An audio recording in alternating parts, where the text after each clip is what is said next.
Chicken স্নেকের এক বহুতলে আচমকা হানা দিল পুলিশ। কিন্তু কি কারণে? এই যে যাদেরকে দেখছেন এরা সবাই দেশের বিরোধিতা করছে। চিকেন স্নেকের ওই গুরুত্বপূর্ণ জায়গা শিলিগুড়িতে বসে গুরুত্বপূর্ণ জায়গাতে দেশের বিরোধিতা করছে, দেশে থাকছে, দেশে খাচ্ছে, দেশেরই থালা ফুটো করছে। বাংলাদেশ থেকে যারা অবৈধভাবে এদেশে আসছে, যারা মনে করছে যে অবৈধভাবে এদেশে এসে নিরাপদে থাকবে, তাদেরকে সহায়তা করছে এই অপরাধীগুলো। যাদেরকে দেখছেন এই অপরাধীগুলো দেশের কালপ্রিট, যারা দেশের ক্ষতি চাইছেন, দেশের ক্ষতি করে চলেছেন প্রতি মুহূর্তে। সে কারণে পুলিশ এবার ছদ্মবেশে গিয়ে এদের প্রত্যেককে গ্রেফতার করলো, এই চক্রটাকে গ্রেফতার করেছে। মুখ তুলতে লজ্জা পাচ্ছে, সে কারণেই তারা মুখ লুকোচ্ছেন। পুলিশ ছদ্মবেশে গিয়েছে। পুলিশ যদি পুলিশের ড্রেসে যেত তাহলে হয়তো এরা কেউই সেখানে উপস্থিত থাকতো না, পুলিশ ধরতে পারতো না। গোপন সূত্রে খবর পেয়ে পুলিশ এখানে হানা দেয় এবং তারপর বহুতল থেকে এই 7 জনকে গ্রেফতার করেছে।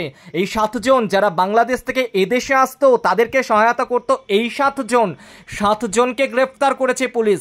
এদের মধ্যে অপরাধীদের নাম চিত্তরঞ্জন সরকার, আবেশ গুপ্তা, বিশ্বজিৎ রায়। পুলিশ এমনটাই জানাচ্ছে এরা বাংলাদেশিদেরকে আধার কার্ড, ভোটার কার্ড সহ যাবতীয় পরিচয়পত্র অনায়াসে দিত 35,000 টাকার বিনিময়ে। ভাবতে পারছেন 35,000 টাকা, এমনটাই জানা যাচ্ছে সূত্র মারফত।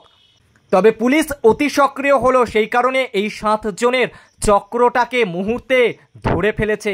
চিকেন স্নেক অত্যন্ত সেন্সিটিভ জায়গা, অত্যন্ত গুরুত্বপূর্ণ জায়গা। শিলিগুড়ি অত্যন্ত গুরুত্বপূর্ণ জায়গা, সেই জায়গায় বসে এই কাণ্ড। পুলিশের কাছে খবর যাওয়া মাত্রই এদেরকে গ্রেফতার করেছে। আমাদের বলারও কোনো কথা নেই এবং বিজেপি ভেতরটা আমরা বহুদিন ধরে বলছি। আজকে যেটা আপনি প্রশ্ন করছেন যে তারা পুরনোদের এগিয়ে আনবে, নতুন অমুক তমুক, বক্তব্য হচ্ছে বিজেপি তো তৎকাল বিজেপি আর আদি বিজেপি এই দুটোতে দীর্ঘদিন ধরে বিভক্ত। বিজেপি হচ্ছে আদি বিজেপি বনাম তৎকাল দলবদলু বিজেপি, RSS বিজেপি বনাম দলবদলু বিজেপি। এইগুলোই তো বিভক্ত।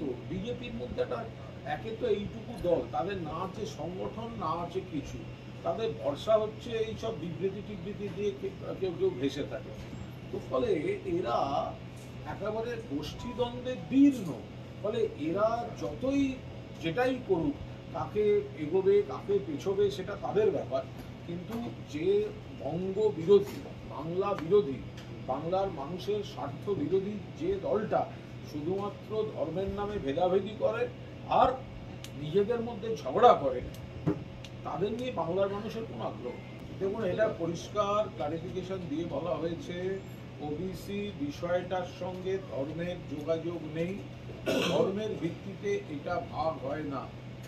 এটা পিছিয়ে থাকা, আর্থসামাজিক দিক থেকে পিছিয়ে থাকা, এর নানা ধরনের বিশ্লেষণের প্রেক্ষিত রয়েছে। এই বিষয়ে মাননীয় মুখ্যমন্ত্রী যথাযথভাবে বিশ্লেষণ দিয়ে দিয়েছেন। ফলে বিজেপির অপব্যাখ্যার কোনো অবকাশ নেই।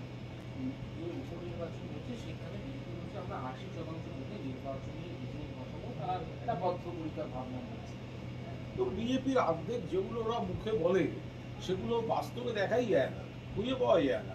ওরা বলে যে এত ওদের নাকি এত এলাকায় এত কমিটি আছে, অমুক আছে। যাদের লোক নেই, জোর নেই, মিসড কল দিয়ে বিয়ে বাড়িতে ঢুকে, শ্রাদ্ধ বাড়িতে ঢুকে লোককে ধরে ধরে মেম্বারশিপের ফোন দেওয়াতে হয়, তাদের আবার এজেন্ট, বুথ এজেন্ট।